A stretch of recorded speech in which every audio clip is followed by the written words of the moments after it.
Hey people, it's another time on Big Brother Nigeria Recap. You already know what it is. Let's get into it.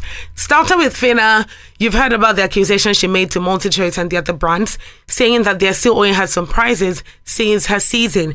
Well, there's an update with that, and basically she's been offered a trip for two to Kenya and Morocco as opposed to Maldives and Jamaica like they initially promised her. And also, the 1 BTC guys are telling her that they want to give her 1 BTC, but as a 2022 exchange rate, as opposed to 2024 exchange rate. Please, my brothers and sisters, I have to be honest when I say that these guys are whining me. They are legitimately whining me because how does this even factor into what exactly is happening? If no one give her this gift, talk say no one give her, make she carry on for her, slap on her for jail. Because honestly speaking, how did we get to the point where brand integrity means nothing anymore? Like how? She declined the 2 offers clearly, and her team is right on that. They're still on the case, and people are still dragging her. People are still saying, why are you still talking about this? Why don't you just leave it alone? If now you go leave them alone, will you leave it alone? But truthfully, whose fault is it that the rates have gone up? Whose fault is it if they had given her 1 BTC as a 2022? We won't be talking about this matter. Everybody will have gone to sleep, would have forgotten about it. So I still feel like they're doing this because it's Phyna, because they know that they can maybe get away with it. And she's trying to tell them that, yeah, that's not going to happen, okay? That's not going to happen. But in typical Phyna fashion, we will hear the gist when it lands, okay? We will hear it. It's social media, so she will definitely update us. All right, now let's talk about Neo. See, at this point, let me just say that any guy that wants to be able to attract women that are out of his league should go and meet Neo and ask him, cut soap for me, my brother. Which soap are you using? Cut soap for me. Because the soap that Neo is using to bathe is obviously different. It's different with a difference. Because how is it that he's been able to capture the attention of all these BBN girls? I mean, it started with V, then Tolani Baj came with her claws, and then Yura was seen kissing Neo in the house. Sissy was kissing his picture and she was crushing on him. And Ilabaye too did not carry last. Then Neo and Beauty are dating, and now Toke Makinwa is saying that she has a crush on Neo. Now, well, she said that because she was trying to put an ad for her perfume brand. But now, Neo is the male face of her brand. Honestly speaking, I feel like they're trying to push it into our faces that Neo has unofficially won the sexiest guy in BB Nigeria history. That's all I can say. They are trying to push it into our faces that unofficially he has won the sexiest man in BB Nigeria history, and he even has all this evidence and brand deals to show for it. Now, let's just hope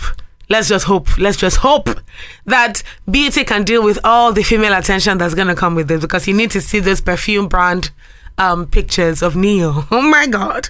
All right, I'm going to stop there. Let's talk about Bella and Sheggz. You guys saw the podcast that Sheggz was in. And at this point, dare I say that Bella and Sheggz are no longer together. I've said this before. And they're still just trying to keep up public pretenses like they are. And even if they are together, clearly somebody went to beg somebody, and things have happened behind the scenes. But let's be honest, he admitted to gaslighting in his previous relationship. Now, whether this previous is Bella, I don't know. But what we know is that it looks like that's what he's been doing. And maybe Bella had been forgiving until she finally said, look, I can't do this anymore. It's over. That's if it's over. But, which I think it is. But either that or she left him and then she went back after he went on his knees to apologize, which he said he does. Either way, if it will last, it will last. And if it go cast, it go cast. We'll find out, last. Okay, finally. It is clear to me that Tolani Baj has an agenda to carry gullible unsuspecting women and create unrealistic relationship standards for them. That's clearly what she's all about right now. If not, how do we get to the point where she's saying if as a man you earn 800k and your babe is billing you 5 million, that should inspire you to work harder? How? Look, I'll tell you 3 things about this.